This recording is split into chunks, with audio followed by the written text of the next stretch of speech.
Welcome to Who on the Week, your weekly dose of sports and advertising. I'm Mike Shields of Next in Media. And I'm Matt Ulrich, media analyst at EDO, the TV Outcomes Company. Matt, so let's talk about the chart that caught both our eyes this week from Antenna. Pretty interesting data. I guess in some ways not unexpected, but I'm still a little bit surprised by it. And here's my take on it. There seems to be a really strong correlation. I mean, I guess it's obvious that when there are big, beginnings of seasons, big league deals coming on to various streaming services, there's a huge spike in signups. I guess given the streaming wars of the last few years, I might have expected more of a pattern around huge show releases like Taylor Sheridan, so-and-so, Yellowstone spinoff hits. And that's when the spikes happen. And I think there's probably some of that, but it's really clear, especially with Paramount Peacock, that these sports rights are a big deal with streaming, maybe even a little bit underappreciated. Yeah, and where some of the scripted shows come in is actually when they debut alongside of a sporting event. So you see the biggest spike on this chart is for the Super Bowl on NBC. And then right next to it, you see Bel Air, which is the spinoff of the Fresh Prince show that we all know and love. But it really is sports driving these signups. And I think it's worth noting, right, that within the U.S. from Antenna's data as well, we could see that that Peacock and Paramount Plus have similar amount of viewing time overall in the U.S. So it really is, in certain ways, like an edging closer and closer to who of these two streaming subscription services can have more subscribers or more viewership at any given time. And sports is the way to generate that from what we can see on this chart. Yeah, like when people are handicapping the different streaming services, for a while it was like, well, Peacock's not going to make it. They don't have any big hits. But people don't realize the Premier League is driving a lot of folks there, and they're watching in big sessions, and it's a secret weapon for Paramount too, clearly. But they're a little, it's like they're more competitive than you realize, and it makes me wonder. That you're obviously you're already seeing it with Max is going to have some college basketball, and obviously whenever ESPN goes out on its own as a standalone service, it's going to be a huge driver. But Netflix all of a sudden is talking. They've been around sports with all these great documentaries, but now there's some chatter that they might get this new NBA in-season tournament.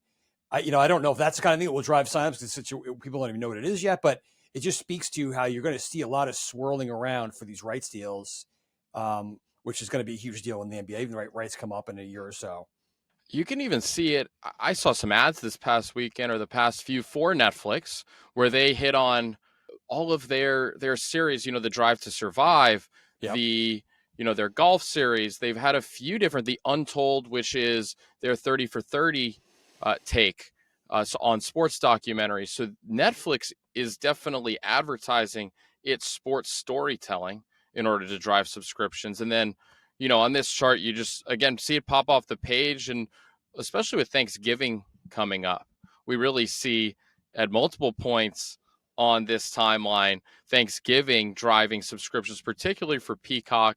I think it'll be another big year. And then just to really bring it full circle, we have Amazon Black Friday football that we mentioned last week. And I'm sure that will be a big subscription driver for families sitting at home who might not be watching Thursday night football every week, but definitely want to watch this Black Friday football over that weekend. Yeah, I wonder if only Aaron Rodgers had been around. I could just imagine it'd be interesting if someone could calculate the economic loss of Aaron Rodgers' Achilles injury and just driving lower audiences in some of these prime games and what would have been with Black Friday. I still think it's going to be something. There's such a novelty there, and people are off. If you're not shopping, why not throw that out? I think it's going to do really well. What else are you seeing? You mentioned some of the Netflix ads you've seen. What are some ads that pop this week? And I'm curious. I'd love to be able to see if I can guess where you're seeing more engagement. Well, I think maybe I'll play it out like this. Peacock has been advertising a bunch of different shows. So they've been advertising some scripted originals. So they've been advertising some syndicated shows. And I'm wondering between, let's say, Yellowstone and the some of their new scripted originals, where you think the engagement might be popping. That's a good question. I'm gonna go with Yellowstone, which is if for those who don't know, it's probably one of the worst, most short-sighted media deals of the last 10 years that Paramount sold the streaming rights of the original show to Peacock, and they've benefited from the show exploding in the last couple of years. And Peacock's got, I mean, it's Paramount Plus is all these spin-offs, but Yellowstone is still the juggernaut, at least for now. Kevin Costner is leaving, and it's going to wrap. But that would be my guess.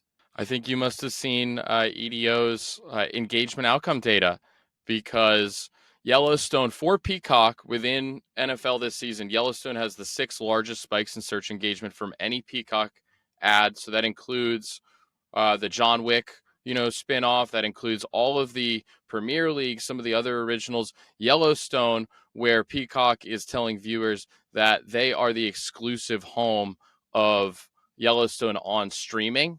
That ad, and it's very simple, has been driving a lot of engagement, and I'm sure a lot of views with that series on Peacock. Yeah, and that's the kind of thing that really works as a that's a real direct response advertising hidden in a branding context. It's all about driving you to sign up, which seems to be very effective there. What other ads maybe did you caught your eye this past weekend during NFL action that really popped or might have driven more or less engagement with the holidays now approaching? Well, let's just talk about two retailers that are head-to-head competitors, and they're in the home improvement space. So we got Lowe's and we have Home Depot.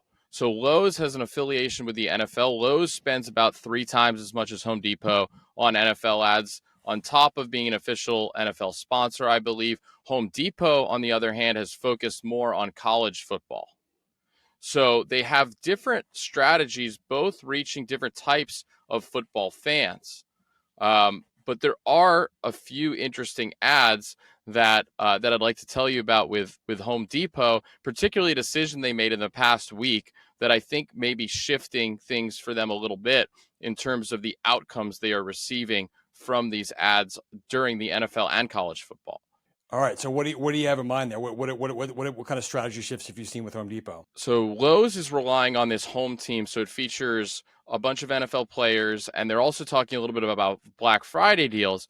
But the Home Depot last week actually debuted this kids workshop spot. So the kids workshop, it's a free workshop that I know has been going on for a long time on weekends, where you can bring your kid in to learn DIY skills for free at the Home Depot. And they've been advertising kids workshop along with this holiday theme. So it's kind of like a gift you can give is bringing your kid into the Home Depot DIY workshop. But it is working. I think so they're playing this on Saturdays and Sundays in both college and NFL, and viewers are engaging with the Home Depot at very high rates because of this ad. And at higher rates, it seems, from what we can tell over a couple weeks, than other Home Depot campaigns previously in the season. So it's really impressive just to see Home Depot switch up the strategy and not take the same playbook as Lowe's, and seeing some sort of benefit from that shift. Yeah, that surprises me. I actually have done that with my kids years ago. It's actually a really cool program. They bring you in, they let you build like a mini school bus or something. And kids learn to use hammers and nails and saws, and it's a little terrifying with young kids, but it's great. It's awesome marketing. But I would think this time of year would be all about driving offers and get in stores for this so and so sale. It feels like it's a little bit more of a soft sell. Bring your kids in, and then hopefully you buy a bunch of stuff while you're there. But it's interesting that kind of thing is driving searches and drive more engagement. The only thought we have at EDO is that there are so many retail offers out there right now that you'll see, the Walmart offers, we have Best Buy offers, we have now Lowe's offers, that kind of a change up pitch from the Home Depot to focus on, family experiences, and fast forwarding a little bit. Some people would say early, but it seems like maybe at the right time to the holiday season, that's catching the viewer's eye.